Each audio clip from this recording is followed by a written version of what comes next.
Good afternoon, everybody. It is Tuesday, August 22nd. Hope you're doing awesome. We're going to get started with the before market close video and market update.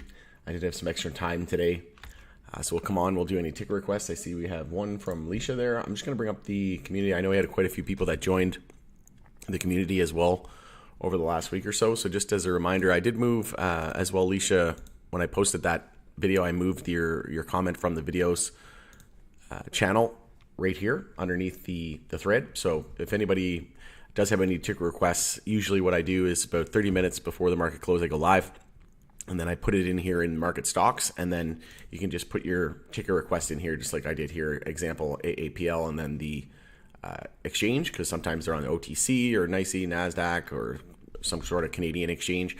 So if you want to chart it on the Canadian exchange or the US exchange or OTC, you can let me know that as well. Just helps save time, but yeah, and also having everything in a thread just makes it easier for me to navigate, so I don't have to bounce back and forth through the channels whenever I'm doing the live stream. So just, I know it's not too bad right now, but eventually when there's 5, 6, 7 people asking tickers, which it has been in the past, it became a little bit cumbersome and hard to manage. So just so you're aware, usually I post that, like I said, about 30 minutes before the market close, and I've been on break right now for the summer months, and I'm actually going to be traveling to Prince Edward Island, so to visit family. So I'm not going to be as active with these videos until probably, I would say, somewhere the first, second week of September, and then I'll be back. And depending on how busy the market gets, usually in the summertime we have that summer lull. So I did the 30 minutes before the market open live stream for private members, and then I did 30 minutes before the market close, but we're just doing 30 minutes before the market close until the market starts to pick up again. And then, like I said, usually I do it 30 minutes before, but because it's summer and I'm on vacation, I'm going to be away for the next couple of weeks. So I'll try to do them when I can, and obviously if there's a big update or something like that, I'll come on. But just so everybody's aware, like I said, we have some new people that are joining, so that will be the lay of the land going forward. But we'll take a look at the crypto space and then the overall broader market, and then we'll look at some individual tickers. If anybody does have any tickers, like I said, just let me know the ticker and the exchange inside of Slack in that thread. But taking a look at the moment here, we are in 15-minute downtrends on a lot of names in crypto. So we're trying to find 15-minute higher lows right now on Bitcoin, and the market's just basically following Bitcoin at the moment. Whenever we're in times of when Bitcoin's struggling, when Bitcoin's doing well, that's either headwinds or tailwinds. And right now it's just the whole broader market is weak. So is crypto. And the BRICS nations are meeting right now. So there could be some news that comes out of that, right? We could see Saudi Arabia or something like that join the BRICS nations, which would be very, very detrimental to the US and the petrodollar, and that could really move markets. There's also, what was the update today? I saw an update as well that US citizens are being urged to leave Belarus. So we could even see more geopolitical tensions with Taiwan. So we have to be prepared for all scenarios, right? We don't know when the market's going to see significant downside, but it's almost a guarantee that it will, right? So it hasn't happened yet. So again, we have the benefit of preparation and time. So right now on Bitcoin, we are starting daily consolidation, and it is a daily bear flag. If we take a look at the high to the low here, anything under 26,935 is a daily bear flag. And then in order to confirm this daily bear flag now, we need to lose support there at 25,253. If we lose 25,000, we're likely heading down in a hurry. And then in order to negate this daily bear flag, we need to get over that 0.32 fib there at 26,935. So if we break it above, say, 27,000, then we're no longer expecting this daily bear flag to play out and another leg down. So we take the high to the low, and then we move out to the 0.382 fib there. And it's saying that we could be targeting about 23,000, right? But we're heavily oversold on the daily time frame. It's been a while since we've been this oversold on the daily time frame, and it goes all the way back to C19, right? So we haven't been this oversold on the daily time frame. So I would say the chances of this happening are less likely. But daily bear flags are what they are, and they're saying that more than likely they break down. So maybe we don't see that full target met at 23,000. Maybe we go down here to 24. See a flush at 25,000, things get pretty ugly. And then, based on how beaten down we are in the RSI, I wouldn't think we're going to go all the way down there, but we could, right? So we need to prepare for those scenarios. And if Bitcoin were to do that, the rest of the crypto sector would be absolutely destroyed as well, because even on the weekly time frame, we're nowhere near weekly oversold, right? So it can always go lower just when you don't think it can, just because the daily RSI is at COVID-19 levels. Well, look at the weekly RSI. We were way more weekly oversold back here in June of 2022, so last year, right? And that was the most oversold ever on the weekly time frame, and we're nowhere near that now. So yeah, it could happen. So just be prepared for all scenarios. We do have a bit of a support trend line here, though, in terms of RSI. So it kind of lines up with my thinking here on the daily time frame. If we're this beaten down on the daily time frame and we confirm a daily bear flag, it's probably not going to go all the way to 23,000. I would say maybe we dip. If we just bring this up here, maybe the RSI can dip another 5-6%.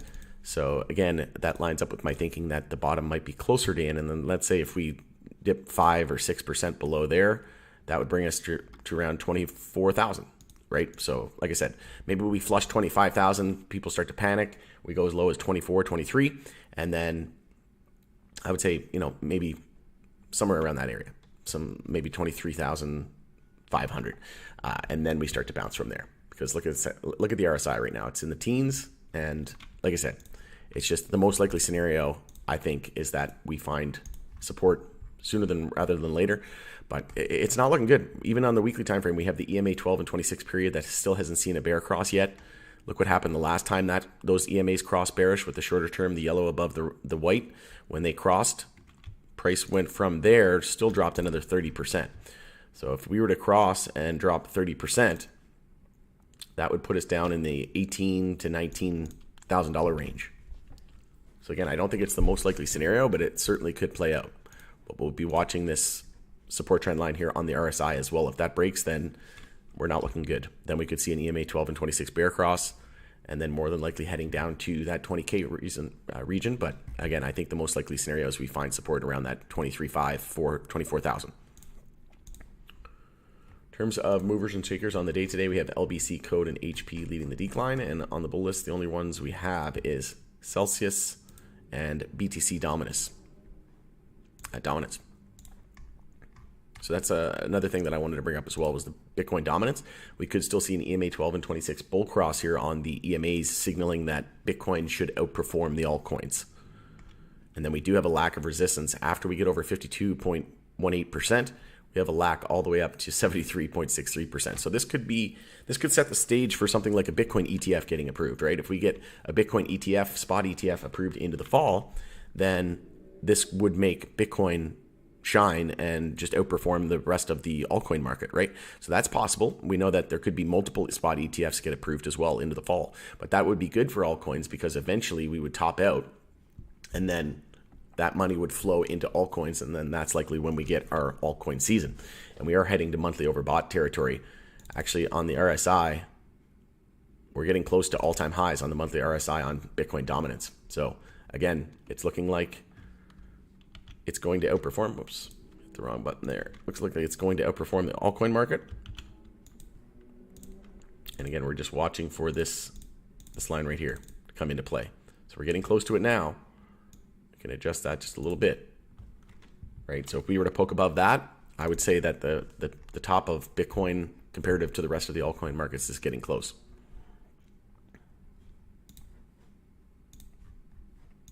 All right, taking a look at SPY. So SPY is actually bouncing on the daily time frame, breaking the high of yesterday, whereas Bitcoin is losing the low of yesterday and starting daily consolidation. So a little bit of a red flag here for the crypto space, not as strong, but look at SPY come back the other way now, right at the low of the day. So we started the bounce on the daily time frame, and here we are pulling back. So it's kind of Bitcoin kind of gave us a clue that the broader market could see some weakness as well. And we're still in a daily downtrend with these lower highs and lower lows. We already had our EMA 12 and 26 bear cross, but we are heading to daily oversold here. So perhaps when the S&P 500 hits daily oversold in equities, maybe that will, because of how correlated crypto is to the equity market and risk on assets, we could potentially see the bottom in crypto be set once we see daily oversold territory here on the S&P 500. And when we're in daily downtrends, that means zoom out to the next higher level time frame, which is the weekly, and look for weekly consolidation. And that's exactly what we've been seeing over the last 3 weeks, is loss of the previous weekly candle for the last 3 weeks in a row. So basically a month of weekly consolidation. And then if we zoom out to the monthly time frame, you can see here we're just starting monthly consolidation. And we are losing EMA 12 here. So we do have EMA 26 there at 427.57 on SPY, the S&P 500. And then we do have EMA 12 there at 419.50.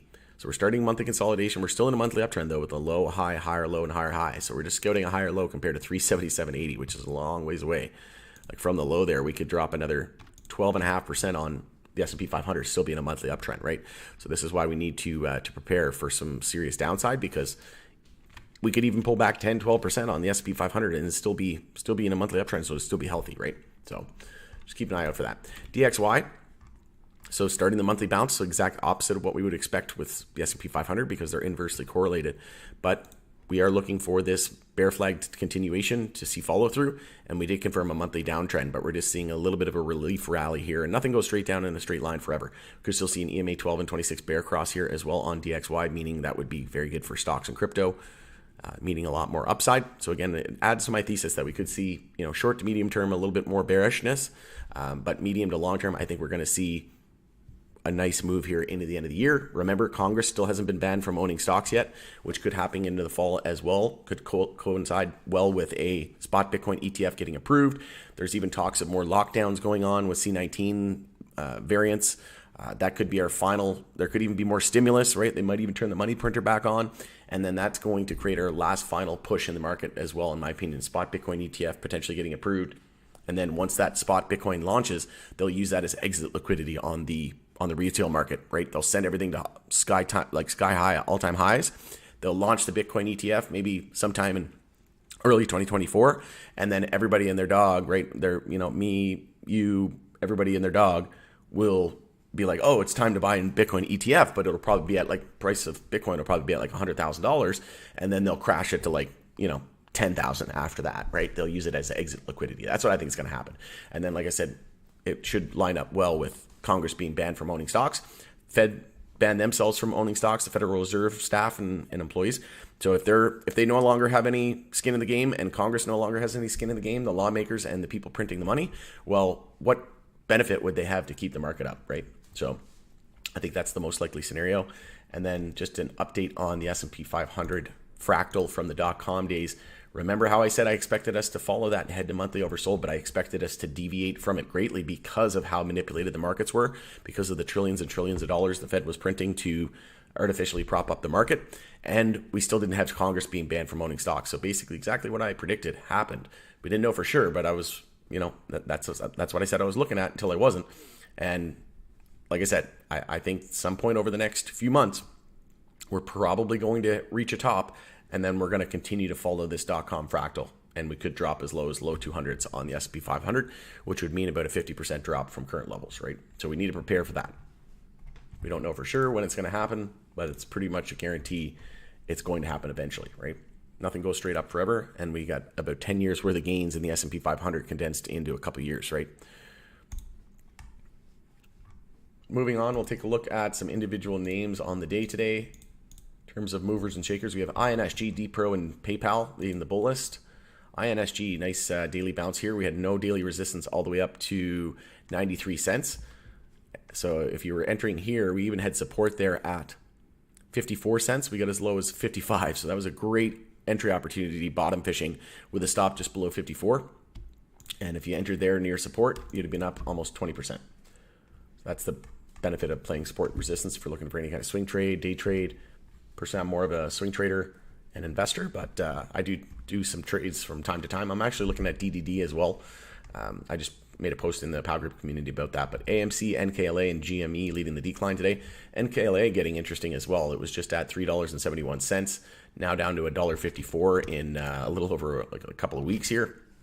So down 64% in a couple of weeks, getting close to that support. And then on the weekly time frame, we do have support coming in there on NKLA at $1 psychological. So this could be a nice, and we could see an EMA 12 and 26 bull cross. So this could be a nice play here, playing off $1 support. You could get it as low as $1.34, but I'd like to try to get it somewhere around that low $1, just over $1. Set your stop below $1, and that could be a nice swing trade as well. Still in a weekly uptrend though, with the higher lows and higher highs. So as long as $1 holds, psychological, this could be a nice swing trade as well. Just be very careful with this one because it's very volatile and very risky. GME and SQ as well. leading the decline.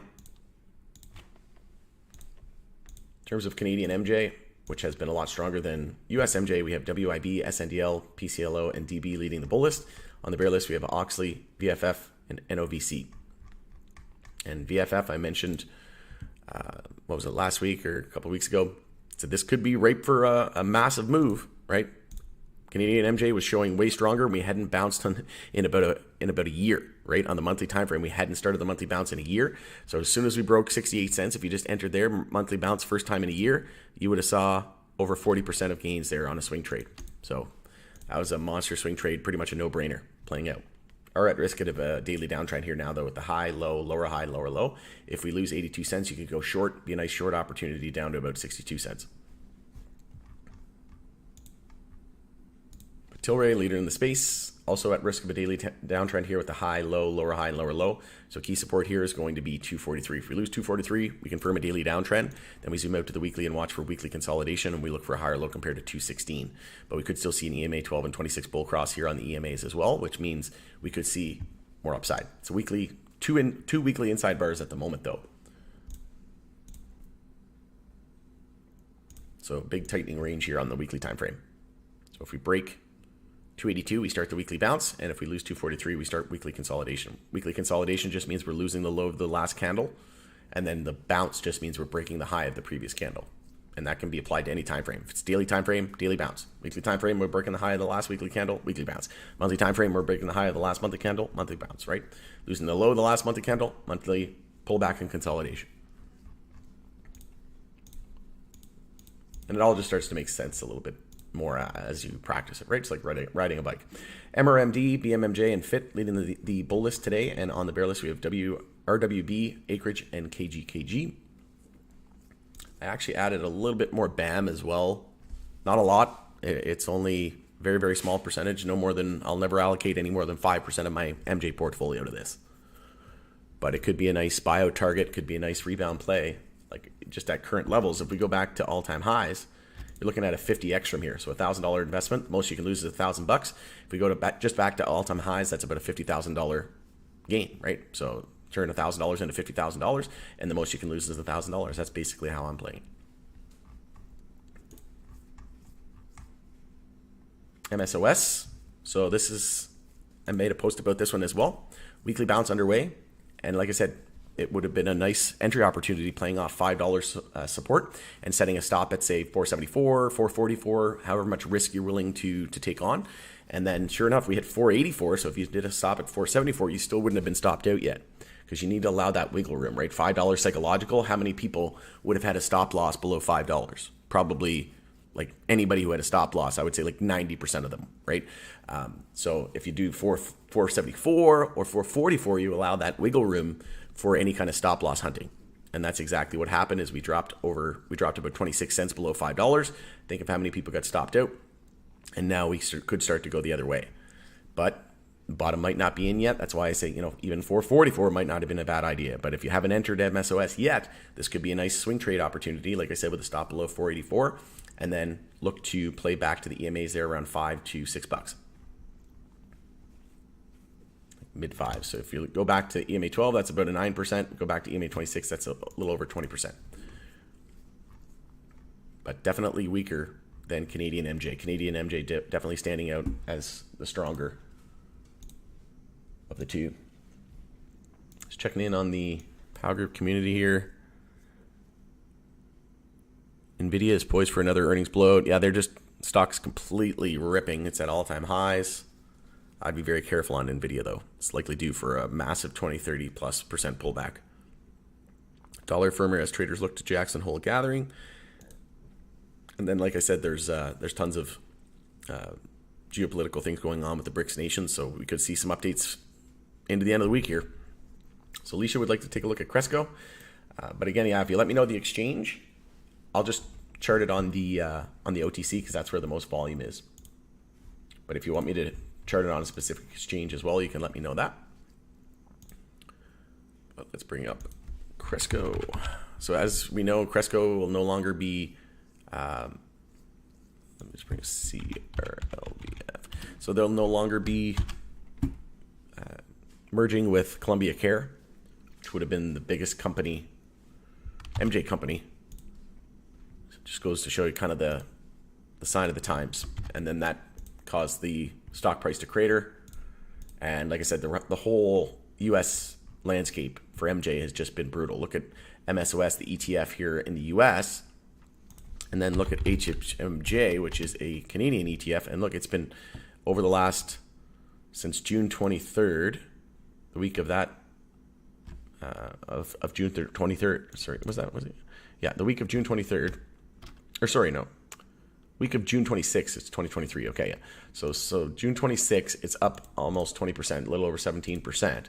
And then June 26th, we're down over 10% on MSOS, right? So big difference there. That's how we know that USMJ is weaker, right? And then, well, you don't have to be a genius to figure that out, because just take a look at Tilray. How many names in the US have done this since June 26th? Tilray is up. It was up over 105%, right? So even though Tilray was up over 105%, we're now down 20%, right? So again, when something goes up 105% in a month or a couple months, you need to expect a 20-30% pullback. But again, we could still see that EMA 12 and 26 bull cross. So Canadian MJ looking really, really good. But we'll take a look at Cresco for Leisha. So it's a weekly inside bar at the moment. We did touch down on the weekly oversold, so it's looking like a bottom could be in very, very soon. And we should start to trend back to our EMAs here on the weekly. Look what happens. We get above, we trend back. We confirm it as support, we lose it. Confirm it as resistance, we trend down. We come back up, confirm it as resistance, get above it, confirm it as support, continue shooting higher. Same thing here. Gravitate back toward the EMAs, resistance, then we start a downtrend, resistance, got above it, but no support or back test, straight down. So what I would expect, it's got to happen soon over the next couple of months. Like I said, HHS review, I think, is the most likely to Schedule 3. That will remove 280E tax burden. And as long as it's not Schedule 1 or Schedule 2, it'll remove 280E tax burden. Then, if we get Schedule 3 or Schedule 4, it's going to be massive, right? That'll be the catalyst. And then we could see safe banking whenever the August recess is over here in a couple of weeks. We could see safe banking get a vote as well. Imagine if safe banking would be great, but it doesn't solve the 280E tax burden. So imagine if we got reclassification to Schedule 3, we solve the 280E tax burden. These names in the US are going to absolutely rip, right? And Cureleaf, Boris Jordan, the founder and the chairman, said that if it wasn't for 280E tax code, they would have had an extra $350+ million on their balance sheet, and they wouldn't have paid that to the government, and they would already be paying a dividend. So just let that sink in for a second. If not for 280E, these companies would be rolling in it, right? So if we get safe banking as well, and we get uplisting to the NYSE and the NASDAQ, we get traditional funding, you can buy with credit cards and stuff like that in the US. They can, it's not as hard to get lending and things like that. These companies, I'm telling you, and Canadian companies will as well, just because of how correlated the market is, right? When Canadian, it doesn't move down to the second, the day, the minute, but generally over a monthly time frame or a weekly time frame or a yearly time frame, they all look the same, right? Look at Cresco, then look at Tilray, right? Looks the same. Even though Tilray's outperforming here on the last little while, the charts still look the same, right? So like I said, it doesn't follow down to the second, the day, the minute, but generally speaking, over a monthly time frame or a yearly time frame, they all look the same, right? Every chart looks like this. Doesn't matter pretty much any MJ chart, right? I would say 99% of MJ charts, doesn't matter if it's Canadian producer, US producer, retailer, ETF, they all look the same.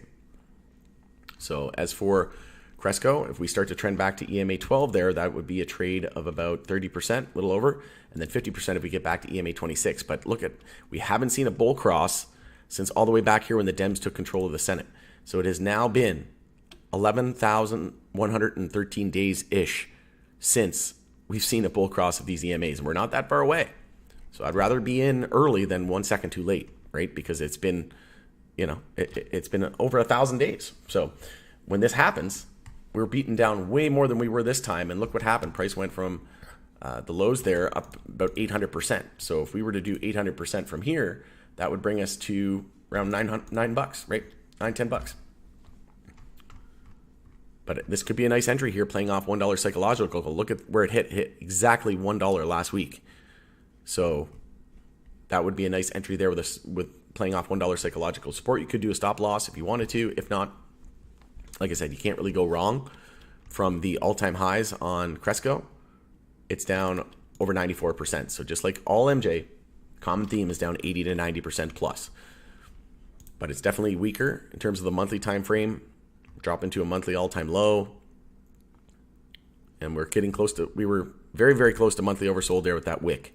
So again, if you know nothing about technical analysis and you just buy when we're down here on the RSI relative strength index, close to oversold, which means undervalued, and then sell when we're up here overbought, overvalued, you do better than 99% of people out there, right? Traders, like in retail traders. So this could be, like I said, all-time high way up there at 1749. So if you're looking for long-term entries, you can't go wrong. And then, like I said, playing off $1 psychological support there on the OTC, it's looking pretty good. In terms of the weekly macros, it's not looking good. We had a bear cross of the stochastic and the MACD. But again, one has to question, down over 94% from all-time highs. It's been over 1,000, 100 days since, I think it was a little over 1,100 days since we saw a weekly EMA 12 and 26 bull cross. How are we doing in terms of the golden cross? We were gearing up for a golden cross there. And look what happened last time it happened. With the 50-day moving average below the 200 and a cross, that was a golden cross. Look, price went from all the way from about $2 up to $17, right? We had that golden cross occur. Then we pulled back. We had a crash, but we just came back down, confirmed those resistance, got above it, came back down, back test support. Then we're off to the races. Then we had a death cross. Price was at around $10, went to $1. Now we're even more beaten down than this time. So what do you think could happen? You could see even more upside. So like I said, over the next few weeks and I'm really, really hopeful. And I'm really confident that we're going to see some sort of reclassification, potentially to Schedule 3 or safe banking or both. Or something else might happen that we don't know about. But I can't see any big company getting into the space until it gets reclassified to at least Schedule 3 and then safe banking, right? We need that stigma out of the way. What Fortune 500 company is going to want to touch a plant that's still Schedule 1 on the same list as heroin? Doesn't make any sense, right? But if it gets scheduled to Schedule 3 or higher or descheduled and treated like alcohol and tobacco, well then, then the fireworks show is going to begin, right? So in terms of the weekly moving, weekly moving average is nothing until 207 there. So yeah, we could double this thing in a hurry. And any kind of news, right? This thing will fly. So again, just like when Tilray doubled, right? And everybody was like, oh, when's a good time to enter Tilray? It went from $1.50 to $3 in a month. Well, now's your opportunity with Cresco and some other names, right, in the US space or some of the other Canadian names where they haven't doubled in a month, and it could very well easily double in a month, right? Over the next, like I said, just basically looking at the weekly EMA 12 and 26 bull cross, that hasn't happened in over 1,100 days, gearing up for a golden cross here on the daily time frame and the 50 and the 200-day moving average. Now's the time to start establishing positions. If you don't have it, don't be that person who sees it goes up 100% and then you're scrambling and saying when's a good entry, because now's a good entry, right? It's just, could it go a little bit lower? Absolutely, but how much lower is it likely to go when all these technical indicators are screaming that we could see a ton of upside here into the fall? And it's typically seasonality taking effect, right? Ohio, there's tons of other states that could legalize it as well. We could see Florida on the ballot as well for 2024. That would be a massive catalyst as well, and that would explode these U.S. names. But again, I think the most likely catalyst to knock us out of this multi-year bear market and start a multi-year bull market is going to be reclassification to Schedule 3 or higher. I think that is the most likely of playing out. But SPY closed at 438, closed near the low of the day today. Wouldn't be surprised if we started daily consolidation tomorrow, and then we come down, form a higher low, and we try to get a higher high to give us a daily uptrend. But right now, we're still extremely weak. We could be heading to daily oversold to mark our bottom potentially. And we've got a long way to go. Anything under 448 is a daily lower high and a daily downtrend. So from current levels, or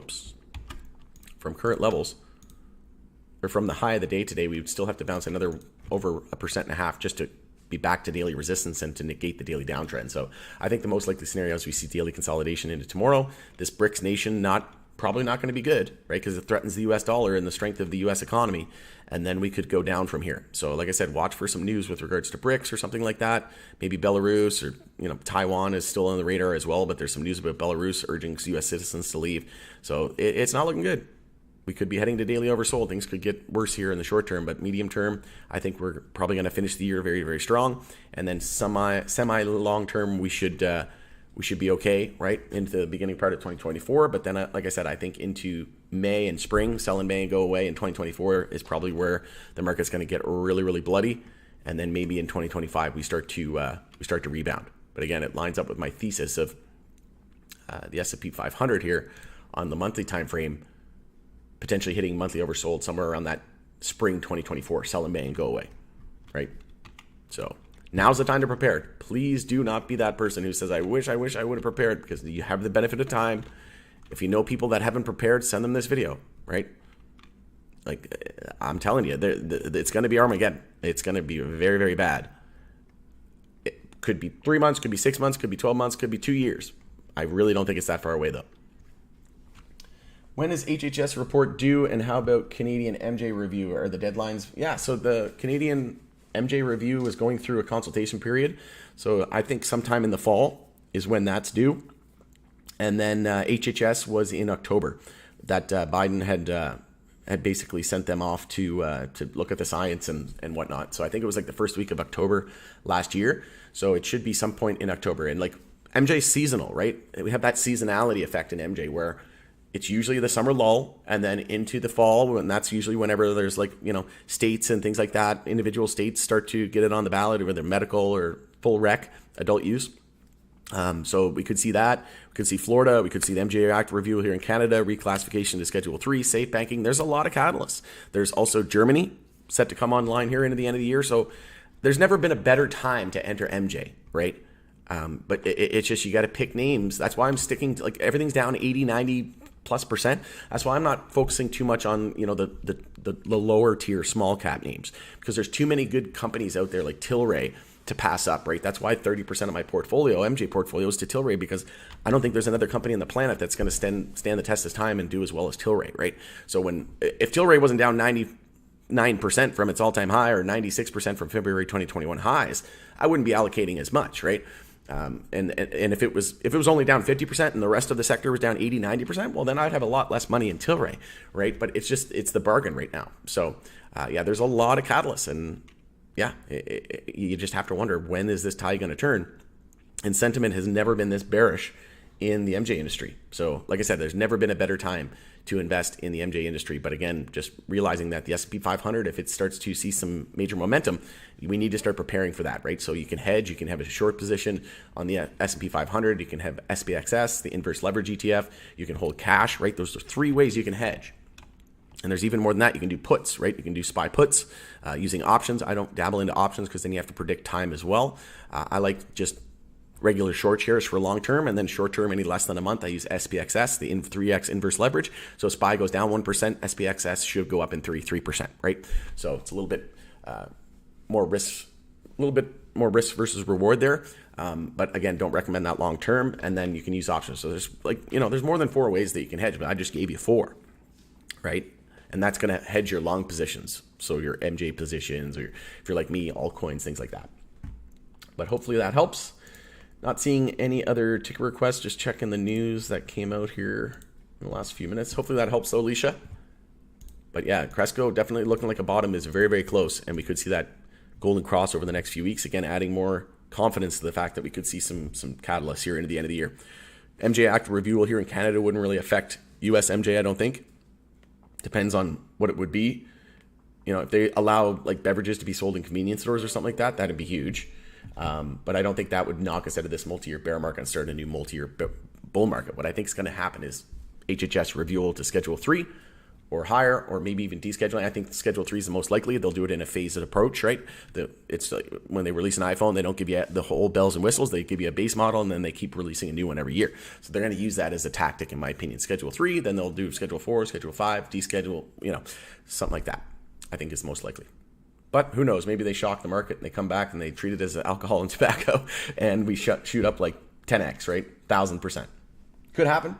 Not holding my breath, but like I said, if we're expecting any sort of catalyst, and if we're going to put any kind of weight behind what's the most likely scenario, I think Schedule 3 is the most likely here into the fall.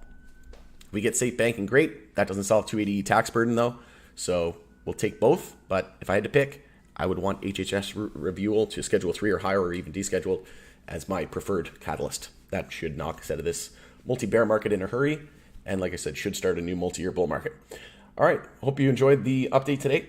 And like I said, won't be doing as many updates before market close videos, and I'm going to be traveling to PEI to visit family over the next couple of weeks, and I got a bunch of stuff I need to do before I go. I've also got some interviews coming up. I got one with the CEO of Canara and CFO of Canara, Nick Soziak, and Zohar, the CEO. So I'm going to be doing a lot of preparation for that. If anybody does have any questions for them, let me know. And then I was also working on getting an interview with Alex Boyer at Analyse Cannabis. So I'm just trying to get everything done, and I got to leave soon. So for Prince Edward Island. So like I said, I'll be gone for a little over a week there.